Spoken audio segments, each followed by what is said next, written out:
যদি কলিজা শক্তই হয়, এক ওয়াক্ত নামাজ পড়তে মন না চায়, নওজোয়ান মাঝে মাঝে কবরস্থানে একা দাঁড়াই, মানুষের লোকে যাইয়া পারত না, 1 লাখ কবরস্থানে দাঁড়াই একা নীরবে, দিনের বেলাতেই কোনো কবরের সামনে 1 মিনিট 2 মিনিট দাঁড়াইয়া ভাইব।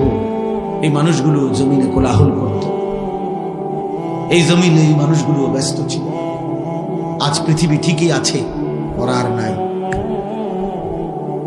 আকসিরু যিকরা হাদিমিল লাযযাত, আল্লাহ নবী সাল্লাল্লাহু আলাইহি ওয়াসাল্লাম বলছেন, উম্মত সমস্ত স্বাদ, আনন্দ, উল্লাস, ফুর্তি, সব মজা শেষ করে দিবে যেই মৃত্যু, সেই মৃত্যুকে বেশি বেশি স্মরণ করো।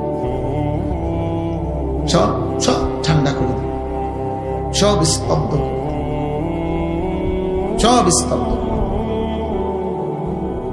আল্লাহ তাআলা বলছে, মিনকুম মান ইউতাওয়াফা মিন ক্বাবলু, আমার বান্দা মনে রেখো, আমি কিন্তু সকলকেই যুবক, সকলকেই বৃদ্ধ বানাই না।